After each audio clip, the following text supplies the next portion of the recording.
Comfort shows, as defined in the Urban Dictionary as a series that one watches to feel less terrible and evokes many positive or lonely feelings. Now, comfort shows can come in many different forms. Almost anything can be a comfort show as long as it meets the definition.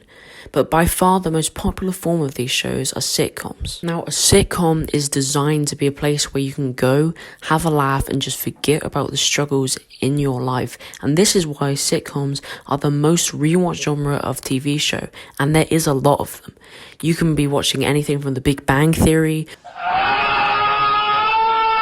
to Modern Family. I'll do a part 2 at some point, I promise. And the show I'll be using as a perfect example for what a comfort show is Friends. So sit down with me and your popcorn and maybe some crisps, and let's talk about what makes a good comfort show, and why us as a population living in a world with lots of problems gravitate towards them and frankly need them in our lives.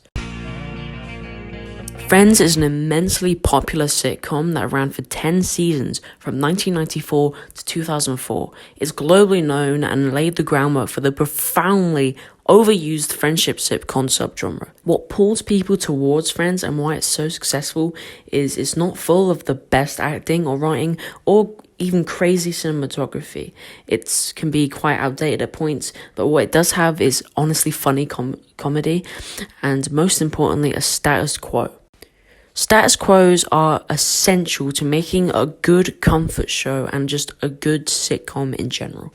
And this reason is why sitcoms make such amazing comfort shows. Basically what a status quo is, it's a point in a story that no matter what takes place in said episode, it will always return to that familiar place every time. And in sitcoms, this is used week in, week out in a similar formula. This status quo use stems from the theory of narratives, which is basically the structure that pretty much every film you watch follows.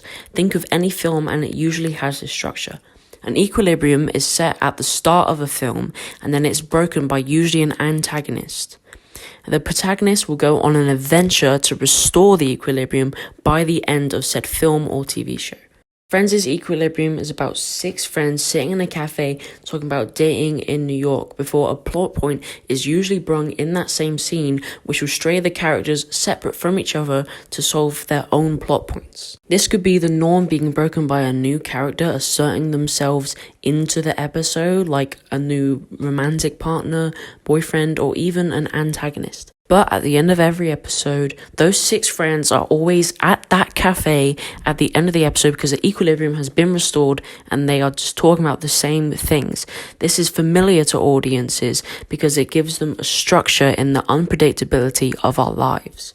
Because this is followed week in, week out, some audiences are turned off from the predictability of the story, but it is made to be comfortable to us so we can rewatch it because it's an escape for us to get out of our world. The status quo theme is very apparent in most sitcoms.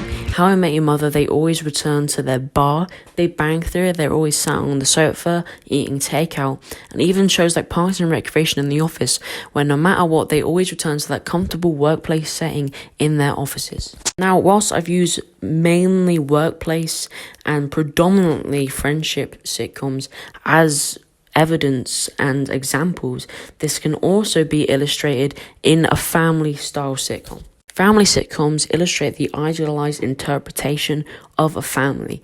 Basically, a happy family with no worries apart from what girl the teen boy is going to get and what they're going to get their parents for their birthday. Shows like The Fresh Prince of Bel-Air and Full House illustrate this wealthy, perfect family trope, and sometimes we'll put a twist on it, but usually stick to the same structure. The reason this draws a lot of audiences in, because that is the life that most people want. They want to not have any problems and just live happily. So when they watch this show, they kind of escape themselves from their problems and go into their kind of world and live out their lives through them. Now, the reality of a comfort show is that it doesn't just have to be sitcoms. It's just I saw sitcoms as a more kind of on point example because it gives off a more relaxed vibe. But in reality, they can come in all shapes and sizes. As long as it gives you a escape from the real world and you find it comforting to watch, then anything can be a comfort show, whether it's The Mandalorian or My Hero Academia, anything. And the real answer of why we love comfort shows so much is because we quite frankly need them in a world that's not actually very fair and not the best sometimes. We need to relax and escape, and they're the perfect way to do that. So I want to thank you all for your time watching this video, and I hope you have an amazing rest of your day.